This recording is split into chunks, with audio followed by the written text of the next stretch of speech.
야고보서 1장 12절과 13절 말씀을 함께 같은 목소리로 읽도록 하겠습니다. 시험을 참는 자는 복이 있나니 이는 시련을 견디어낸 자가 주께서 자기를 사랑하는 자들에게 약속하신 생명의 멸류관을 얻을 것이기 때문이라. 사람이 시험을 받을 때 내가 하나님께 시험을 받는다 하지 말지니 하나님은 악에게 시험을 받지도 아니하시고 친히 아무도 시험하지 아니하시느니라. 아멘. 이 시간에는 에이렌의 항상 우리 하나님 앞에 찬양드리겠습니다.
아멘. 감사합니다.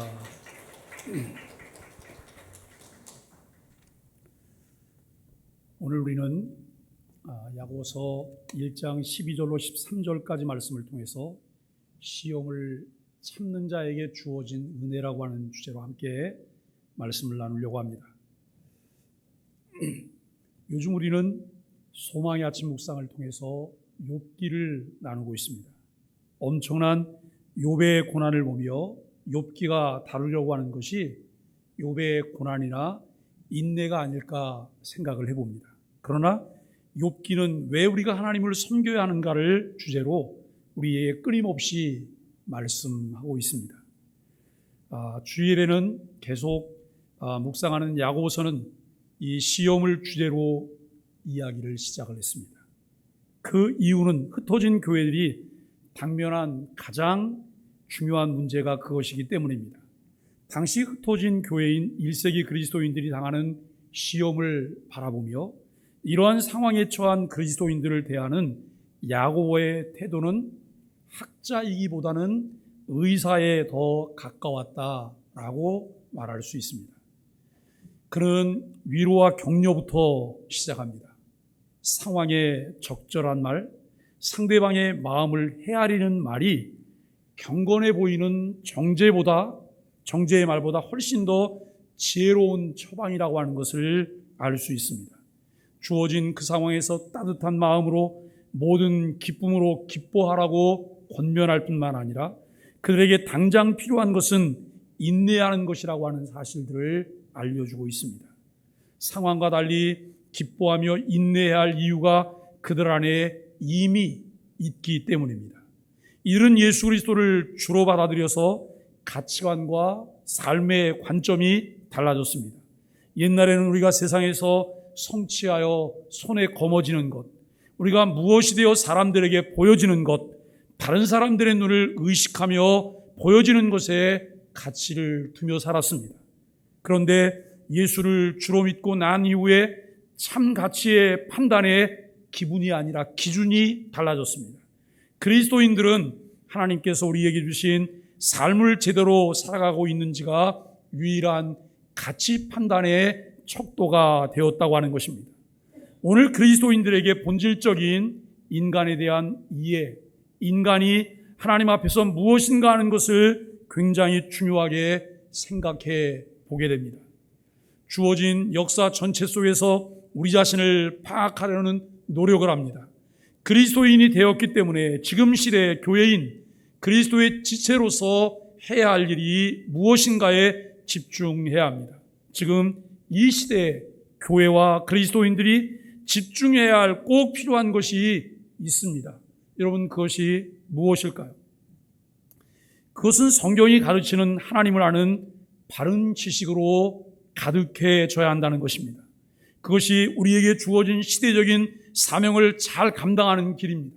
하나님의 말씀을 잘 배우고 그 말씀을 삶에 적용하며 구체적으로 실천하는 삶을 살아내는 것이 이 시대의 그리스도인들과 교회에게 주어진 사명인 것을 깨닫게 됩니다. 야고보는 시험으로 어려움을 당하는 1세기 그리스도인들에게 그럼에도 기뻐하며 인내해야 하는 이유를 말합니다. 질그릇같이 연약한 인생이지만 우리 안에 보배이신 그리스도를 가졌기 때문에 우리의 가치와 관점이 달라졌기 때문입니다. 우리가 주목해 보아야 할 것은 인내를 온유함으로 받아들이고, 굉장히 중요한 포인트가 여기에 있는데요. 여러 가지 어려운 일을 만났어요. 시험거리가 찾아왔어요. 막 나를 화나게 만들어요. 그런데 그때 인내를 어떤 방법으로 하냐? 온유한 방법으로 하라는 거예요. 아니, 목사님, 화가 나갖고 지금 죽을 지경인데 무슨 수로 인내를 해요? 참을 수가 없는데 무슨 수로 인내를 하냐고. 여러분, 인내는 내가 하는 게 아니에요. 인내는 누가 해요? 내 안에 계신 예수님. 내 안에 계신 예수님 때문에 인내하는 것이고, 내 안에 계신 예수님을 통해서 인내하는 거예요. 그래서 인내할 때 온유함으로 해야 될 이유가 있어요. 그렇게 해야지만 우리가 온전함으로 나아갈 수 있다는 거예요. 여러분, 참고 견뎠어요. 그 여러 가지 고난 속에서 그것을 정말 사투하면서 견뎠어요. 나중에 보니까 이런 데가 다 해졌어요. 마음은 너덜너덜해지고, 그리고 마음에는 쓴뿌리가 가득해서 누구만 보면, 누가 나한테 말만 붙이면 내가 한바탕 할 그런 기세로 살아가요. 이게 온유함으로 인내하지 못한 결과물들이라고 하는 거예요. 내가 무엇을 얻기는 얻을 수 있어요. 그러나 그 얻은 것이 야고보서가 우리에게 말하려고 하는 온전한 그리스도이냐라고 하는 거예요. 이것과는 전혀 관계없는 것을 얻게 되죠. 어려운 시기를 보낼 때 우리가 제일 주의해야 할 것은 우리 안에 독한 것이 생기는 것인데, 이것이 우리 안에 쓴뿌리를 만들어냅니다. 그 많은 어려움과 시련을 겪었음에도 불구하고 온유함을 유지한다는 것은 하나님의 특별한 은혜로만 가능할 수 있습니다. 그것을 위해 지혜가 반드시 필요한데 얼마든지 부어주시는 하나님께 그 지혜를 구하라고 성경은 말씀하고 있습니다. 그래서 시험 당할 때 이렇게 풍성히 주시고 거절하지 않으시며 꾸짖지 아니하시는 하나님의 순전하고 너그러우신 마음에 대해 오해하지 말아야 한다는 것이죠. 앞이 보이지 않는 그 상황에서 인내 속을 걸어간다고 하는 것에 마음이 상하기 쉽습니다. 그래서 하나님 없는 자처럼 악한 모습으로 대응하기도 한다는 거예요. 그러나 하나님은 그의 자녀들을 사랑하셨고 그의 자녀들을 사랑하시며 그의 자녀들을 계속 사랑하실 것입니다. 야고보는 시험당하는 그리스도인들의 보다 본질적인 문제를 들추기 시작합니다. 그것은 그들의 마음이 나뉘어져 있다는 거예요. 두 마음이 되었기 때문에 시험당하게 된다고 하는 것을 암시합니다. 그리고 그렇게 되는 주요한 이유는 세상의 부와 그것에 대한 자랑 때문임을 시사하고 있습니다. 여기까지가 우리가 지금까지 묵상했던 야고보서의 첫 번째 서론인 1장 2절로 11절까지의 내용입니다. 이제 오늘부터 시작될 12절로 27절까지 두 번째 서론으로 첫 서론과 유사한 흐름을 가지고 시작을 하는데, 시험을 극복하기 위한 복음을 우리에게 제공하고 그 역시 시험으로 시작한다라고 하는 것이죠. 12절에 시험을 참는 자는 복이 있도다라고 말을 해요. 그리고 그 과정과 결과로 인내와 생명의 멸류관을 언급하고 있습니다. 그 후 하나님에 대한 이미지를 13절로 17절에서 말하고 있고, 18절로 21절은 두 마음에 대한 본질적인 해결을 설명합니다. 그리고 1세기 그리스도인들이나 오늘을 살아가는 모든 그리스도인들에게 문제의 배경이 되는 세상 유혹에 대해서 참된 경건이라고 하는 실제적인 해결책을 차례로 소개하고 있습니다. 여러분, 우리가 교회는 세상과 달라요. 뭐가 다르죠? 살아가는 방법이 다르고요. 사고방식이 달라요. 가치관이 달라요. 관점이 달라요. 모든 것이 달라요. 그렇기 때문에 우리가 예배당에 나오는 것이고 예수 믿고 계속해서 신앙생활을 하는 거예요. 교회를 통해서 내가 무엇을 얻기를 원할까? 교회를 통해 뭘 보기를 원할까? 교회와 함께 뭘 나누기를 원할까? 이 부분들을 야고보서 1장이 우리에게 충분히 그 부분을 제공하고 있다고 하는 말씀입니다. 학자로서가 아닌 의사로서 환자의 상태에 대해서 응급처치를 하고 근본적인 치료를 위해 수술을 시작하는 의사의 모습을 우리가 대하게 됩니다. 첫 번째 서론에서 제기되었던 문제들을 조금 더 디테일하게 다루면서 해결책을 제시하고 있습니다. 임시 처방이 아닌 주어진 문제들을 근본적으로 치유하며 바른 그리스도인으로 왜 하나님을 섬겨야 하는지에 대한 분명한 대답을 갖기 원하는 그리스도인들에게 꼭 필요한 과정이라는 거예요. 여러분, 우리가 생활하면서 가정이나 사회생활 속에서 이런 이야기를 들어보셨어요? 당신은 다른 사람과 좀 다르네요. 당신은 정말 다른 사람과 좀 달라요. 뭐가 다른데요? 뭐라고 설명할 수 없으나 좀 다른 게 있어요. 근데 여러분, 그것이 악한 것이라면 그리스도인으로서는 매우 부끄러운 것이잖아요. 그런데 그것이 아니라 그리스도인으로서 가지고 있어야 될 하나님의 성품들이 우리의 삶을 통해 나타나기 때문에 다른 사람들이 나를 말할 때 다르다고 말한다면 이것은 내가 그리스도인답게 살아가는 과정들을 진행하고 있다는 거예요. 뭐 세상 사람이나 나나 똑같아요. 너나 나나 똑같은데 굳이 교회 다닐 필요가 뭐가 있냐? 너 보니까 교회 안 다니는 게 정답인 것 같아. 이렇게 말한다면 우리가 여러분 얼마나 부끄러운 그리스도인일까를 생각해 봅니다. 이미 환부가 썩어 있습니다. 통증이 심한 것을 확인했습니다. 고통을 줄이기 위해서 임시로 진통제를 처방했습니다.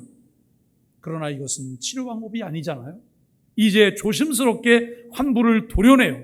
썩은 부위를 제거해 내게 됩니다. 그 후에 그곳에 새로운 장기를 넣은 후에 봉합을 해요. 이것이 수술의 과정들이에요. 그뿐만 아니라 앞으로 어떻게 재활치료를 진행할 것인가까지 제시하는 것이 1장 두 번째 서론의 부분이에요. 이렇게 처방과 치유와 회복에 대한 의사의 계획을 신뢰하며 아픔과 고통을 참고 견디는 과정을 거칠 때 이제 온전함이라고 하는 결과물을 받아들이게 된다라고 하는 것이죠. 우리는 앞선 본문인 9절로 11절에서 흩어진 교회들이 주변 세상의 세속적인 부요함이나 성공에 대한 자랑으로 교회 안에서 신앙의 눈을 흐리게 만드는 일을 경고했습니다. 우리 한국 사람들이 재물을 최고의 가치로 생각하면서 돈 되는 일이면 이것저것 가리지 않고 모두 해요. 여러분, 그리스도인이기 때문에 내가 넘어서는 안 될 선이 있으신가요? 그리스도인이기 때문에 최소한 내가 이것은 지켜내야 된다고 하는 그 선이 우리에게 있나요? 내가 그리스도인이기 때문에 더 적극적으로 나를 통해서 나타나야 될 부분이 무엇인지 우리가 알고 있나요?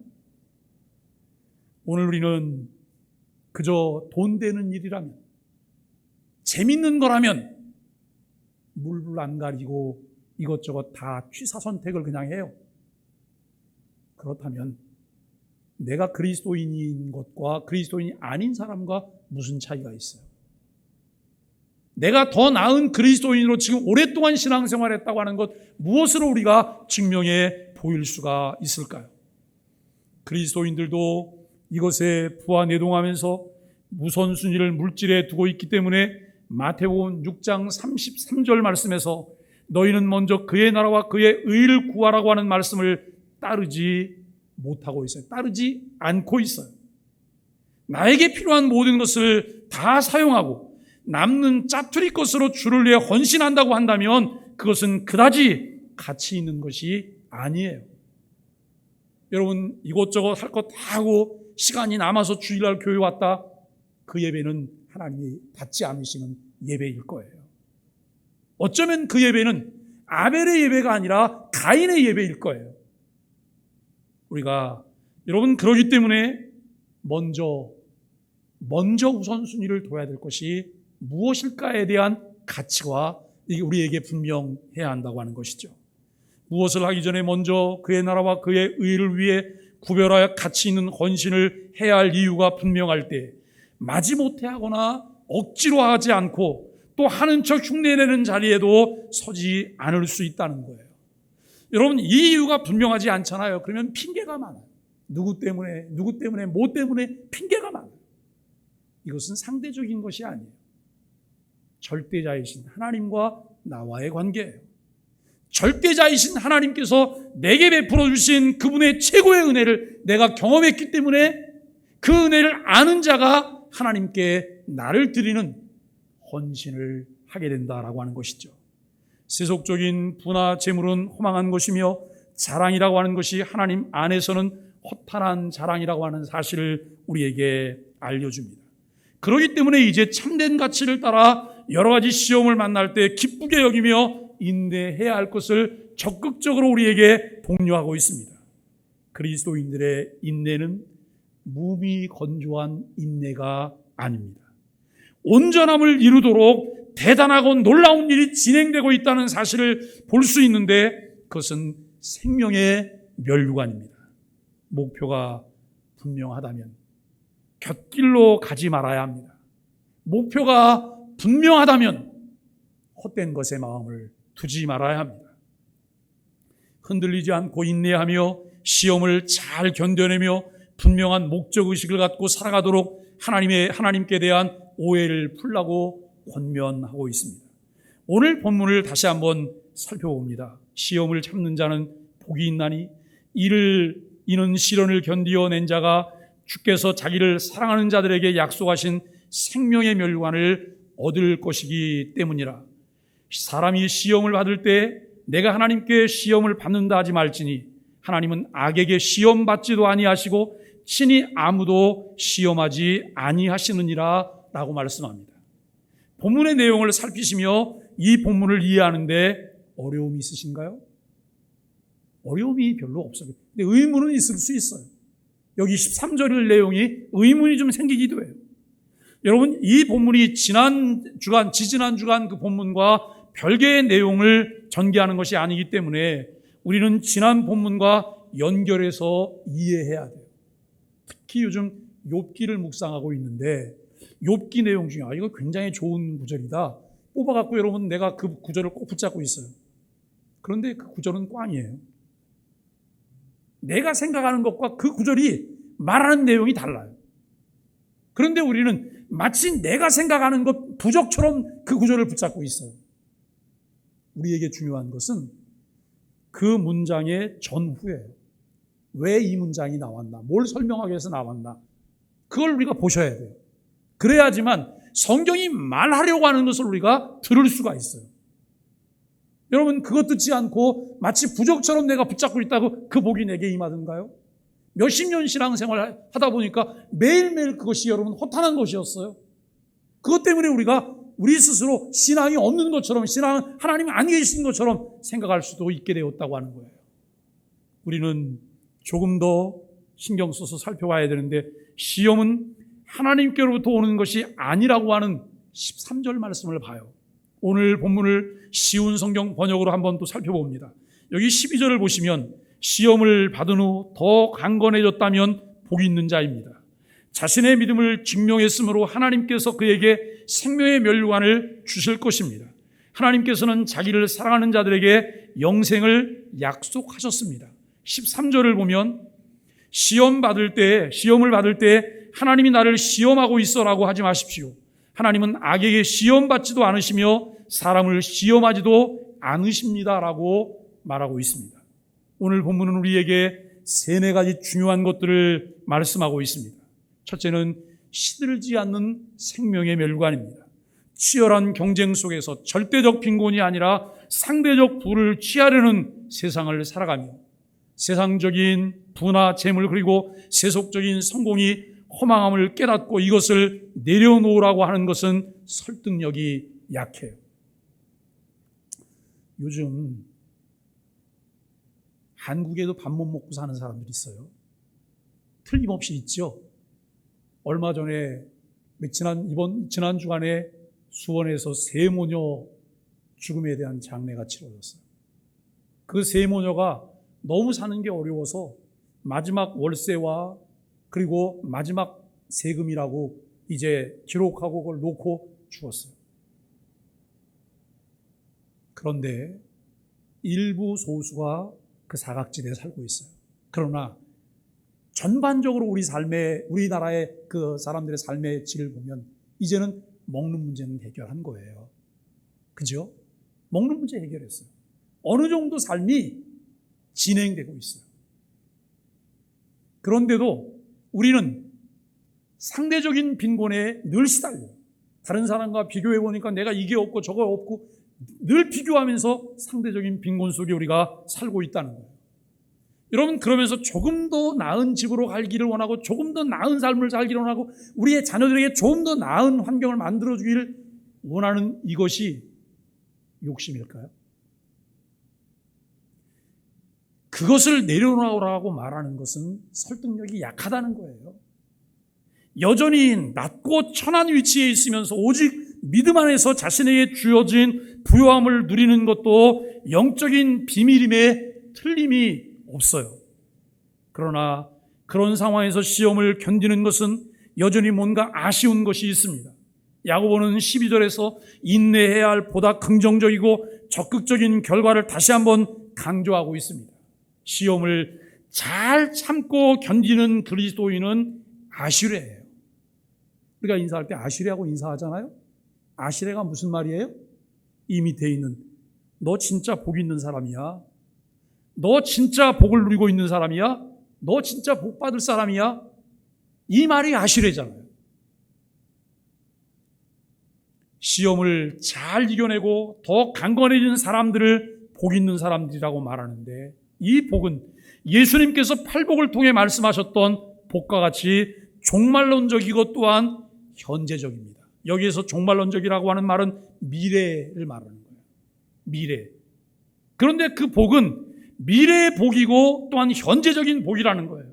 심령이 가난한 자에게 천국은 이미 그들의 것이며 장차 온전히 그들의 것이 될 것처럼 시험 속에 인내로 견디고 나아가는 자에게 주어지는 생명의 면류관은 장차 주어지는 것이며 동시에 지금 살아있는 소망이며 위로라고 하는 것입니다.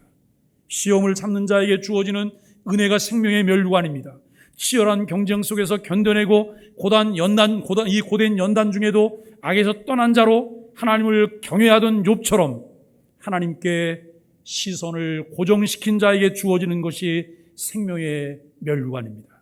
생명의 면류관이라고 하는 표현은 당시 1세기 그리스도인들이 살 때의 그리스 로마 운동 경기에서 승자에게 월계관이 주어졌습니다. 올리브 잎사귀로 만든 월계관은 잠시 있다가 시들어 없어지지만 예수님을 믿고 예수님 때문에 자녀가 되어서 그렇게 살아간다는 것만으로 시들지 않고 영원한 생명의 면류관을 얻게 된다는 사실입니다. 여러분들은 예수 그리스도를 주로 믿고 고백하고 계십니까? 그렇다면 우리는 생명의 면류관을 얻은 자들이에요. 그 믿음을 지키기 위해서, 그 믿음대로 살기 위해서 영원한 하나님의 나라를 소망하며 정말 인내하고 참고 견디며 하나님의 성품을 점진적으로 닮아가는 삶을 살아가고 있다면 우리는 생명의 면류관을 받을 자들이라고 말씀하고 있습니다. 이것이야말로 시험을 극복한 자들에게 주어지는 복음이 아닐까요? 머리에 쓰게 될 면류관이 상징적이지만 시험을 인내하고 영적 생명을 내 것으로 삼은 온전한 내가 영원한 면류관입니다. 변화된 나, 인내하며 온전해진 나, 점진적으로 예수님을 닮아가며 살아가고 있는 예수님의 생명을 가진 사람으로 우리가 살아가고 있다는 말씀입니다. 두 번째는 자신의 믿음을 증명했으므로 어제와 다른 오늘을 살아가는 사람입니다. 증명했다는 말은 진짜가 된 후에 참된 가치를 드러낸 후에라고 하는 의미로 이해할 수 있습니다. 그 사람의 정체성을 드러낼 수 있는 참된 가치가 시험과 연단의 과정을 통해 실제로 증명이 되었다는 말입니다. 하나님께서 자랑했던 욥은 온전하고 정직하여 하나님을 경외하며 악에서 떠난 자였습니다. 그 후 말도 못할 고난과 연단을 받았음에도 그는 변함없이 하나님을 자랑했던 그대로였다는 것이죠. 신자는 그가 가진 신앙이 진짜인지 가짜인지 시험을 통과하면서 자신 속에 있는 것이 드러납니다. 지식으로만 가지고 있던 무늬만 있는 신앙이 아니라 그리스도의 성품들이 나타나게 된다는 거예요. 여러분, 어떤 일을 만났을 때, 어떤 상황을 만났을 때 내가 마지막으로 선택하는 선택이 무엇일까요? 선한 것을 선택할까요? 악한 것을 선택할까요? 나 개인을 위한 선택을 할까요? 공익을 위한 선택을 할까요? 나를 위한 선택을 할까요? 주를 위한 선택을 하게 될 것인가요? 이것은 내 안에 이미 형성되어 있는 신앙의 내용들이 삶을 통해 나타나는 거예요. 우리는 이것을 인정해야 돼요.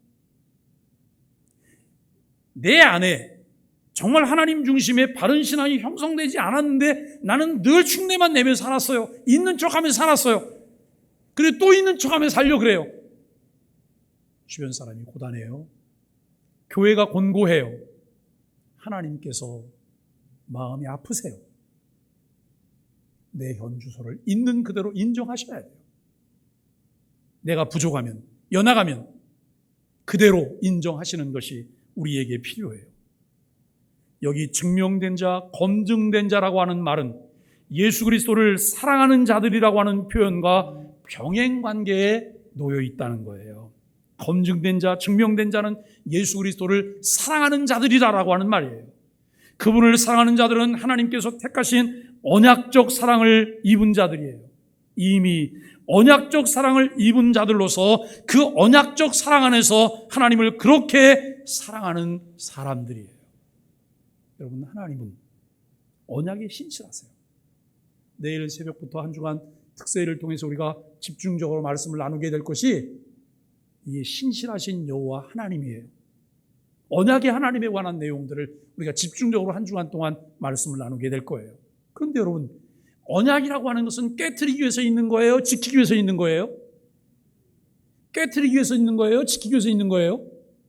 지키기 위해서 있는 거잖아요. 그런데 인간은 깨트렸어요. 불순종함으로. 그런데 하나님은 끝까지 지키셨어요. 지금도 하나님은 지키세요. 그 하나님이 지키시기 때문에 우리를 위하여 자신이 친히 사람이 돼서 이 땅에 오셨고 우리를 위해 십자가에 죽으셨어요. 이것이 기독교 신앙이에요. 우리들이 여러분 신앙생활하면서 하나님의 성품을 닮아간다고 한다면 변함없는 하나님의 성품을 닮아가는 거예요. 언약에 신실하신 하나님을 닮아가기 때문에 우리도 우리의 삶 속에 부족하지만 점진적으로 우리에게 보여지는 것이 무엇일까요? 보증수표가 되어가야 되는 거예요. 이것이 그리스도인이어야 하고 이것이 교회여야 되는 것이죠. 오늘 우리는 이 언약적 사랑을 입은 자들을 생각하면서 하나님의 신실하고 아낌없는 사랑을 받고 그 그리스도인들 역시 전심으로 하나님을 사랑하게 돼요. 그 사랑이 인내하게 합니다. 그 사랑이 우리로 하여금 주의 몸된 교회와 성도들을 사랑하고 섬기게 합니다. 하나님께서 주신 그 사랑을 가진 사람이 하나님을 사랑하듯 이웃을 우리 몸처럼 사랑하게 됩니다. 여러분, 옆 사람을 한번 쳐다봐 주세요. 옆 사람을 보면서 여러분들이 내실 수 있는, 표현하실 수 있는 최고의 아주 나쁜 인상으로 여러분 옆 사람을 한번 쳐다보세요. 평상시 그 모습이 아니신데요.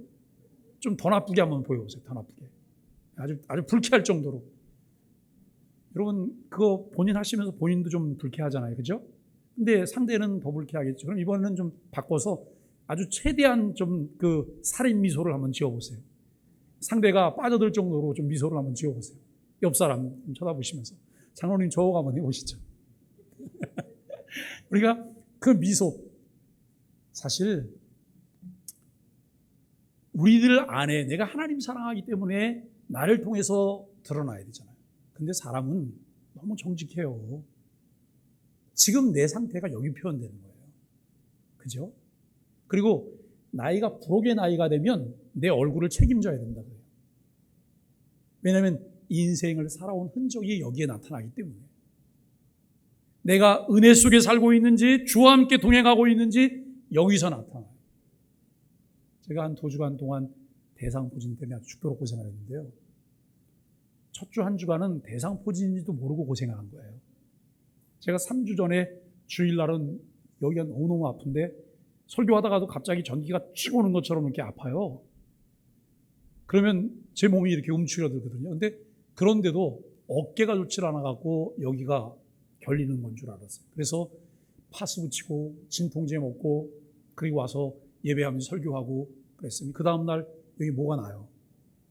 그래서 동네 병원을 갔더니 염증이 돼요. 이상하잖아요.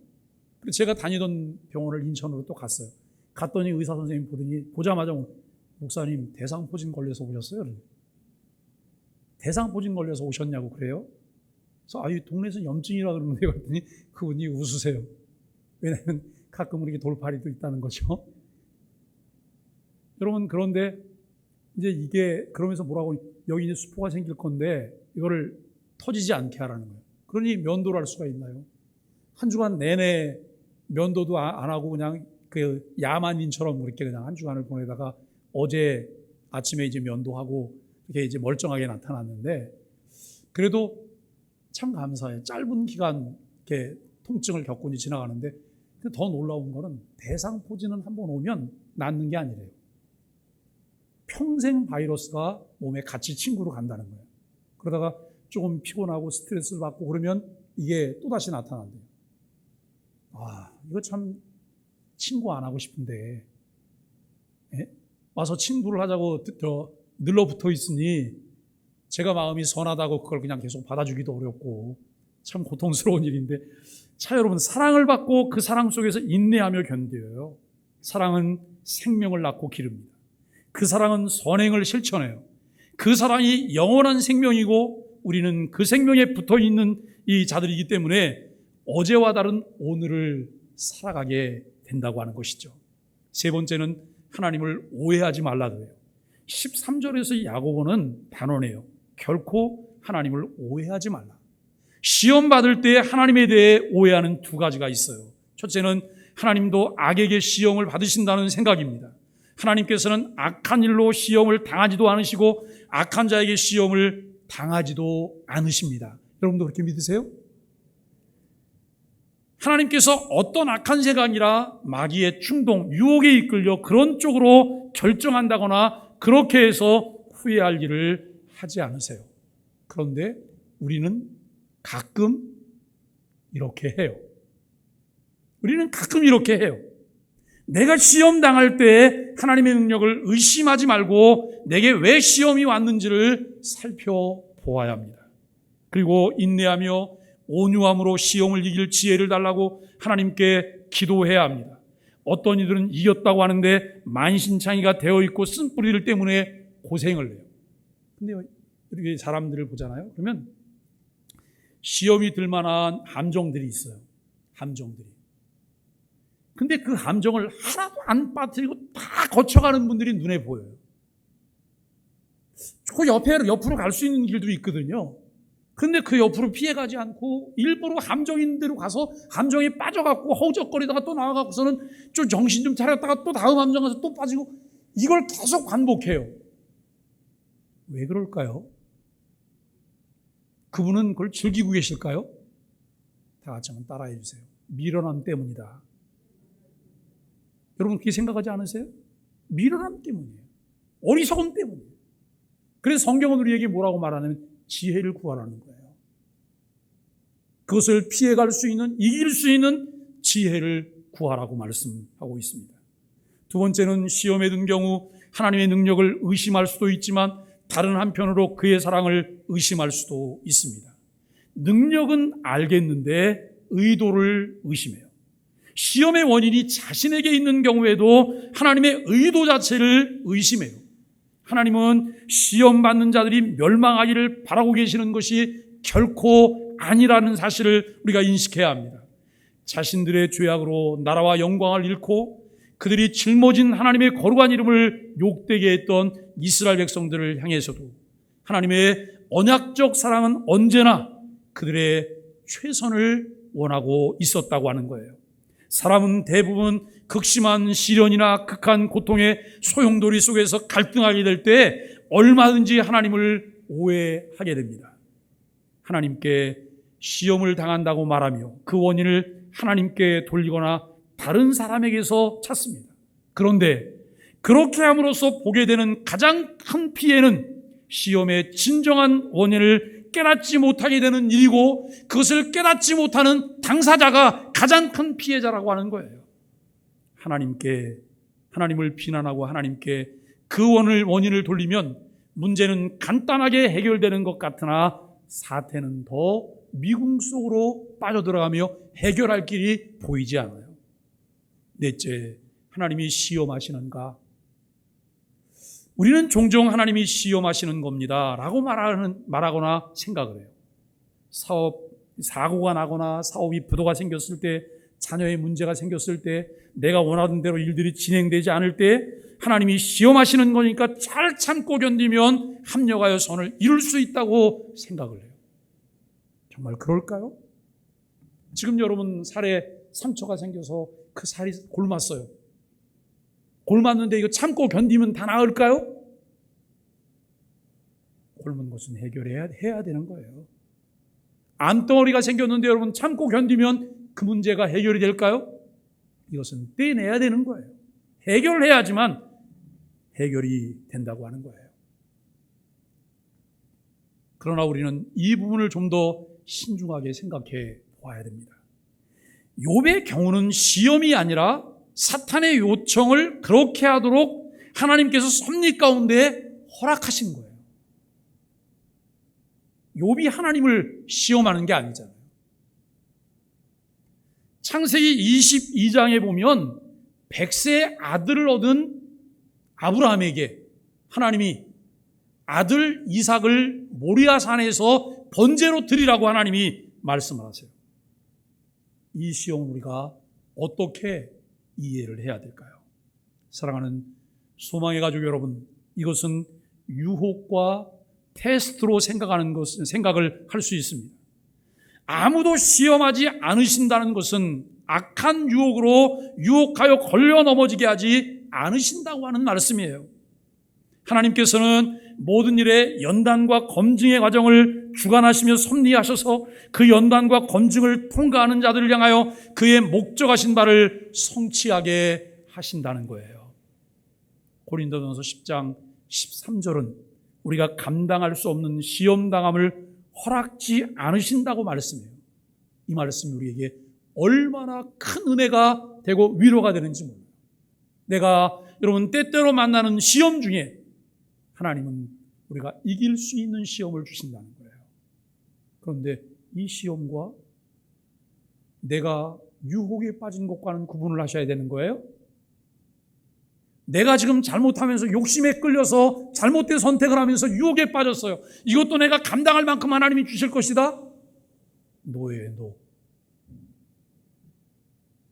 예수님은 친히 시험 받으셨기 때문에 시험당하는 이들의 고충을 아십니다. 히브리서 2장 18절은 자기가 시험을 받아 고난을 당하셨은즉 시험받는 자들을 능히 도우신다고 말씀하십니다. 성령께서 말할 수 없는 탄식으로 우리를 위해 친히 기도하시며 응원해 주십니다. 여러분, 기도가 필요할 때가 있으시죠? 기도가 필요할 때, 기도 생활 잘 안 하는데도 요즘 기도해야 될 것 같아, 요즘 기도해야 될 것 같아 라고 하는 생각이 들어요. 그런데도 우리가 미련해서 기도하지 않아요. 영적으로 우리가 둔해져서 기도하지 않아요. 그때 성령께서 어떻게 하실까요? 말할 수 없는 탄식으로 우리를 위해 친히 기도하세요. 그 사실을 인정하세요? 그 사실을 목사님 안 그럴 거예요. 내가 요즘 주님하고 좀 친하지 않거든요. 교회도 나가는 것보다 빠지는 게 더 많고 성경은 늘 멀리하고 있고 내 마음대로 살아서 성령님은 그렇게 별로 나에게 관심이 없을 거라고. 정말 그럴까요? 부모가 자녀를 낳았는데 그 자녀가 어느 날 가출을 했어요. 연락도 안 해요. 연락도 안 돼요. 부모는 그러면 그 자녀에 대해서 관심 끊나요? 생각이 없어지시나요? 아니에요. 한시도 부모는 그 자녀를 잊지 않아요. 우리를 자녀 삼으시고 하나님 백성 삼으신 하나님께서는 한시도 우리에게서 눈을 떼시지 않는다는 사실을 믿으셔야 돼요. 내가 내 마음대로 살 때에도 하나님은 내게 관심을 갖고 계시고 나를 주목하고 계시고 나를 응원하고 계시고 나를 바라보시면서 안타깝게 탄식하고 계신다는 사실을 우리가 아셔야 돼요. 우리가 연약하여 시험에 들었을 때 하나님을 오해하지 말아야 합니다. 그리고 더 나은 그리스도인의 삶을 위해 고난받으며 견뎌야 하는 시련은 잘 이겨낼 수 있도록 성령님의 지혜를 구하다 마침내 생명의 멸류관을 받게 되는 소망의 가족들이 되기를 예수 그리스도의 이름으로 간절히 축복합니다.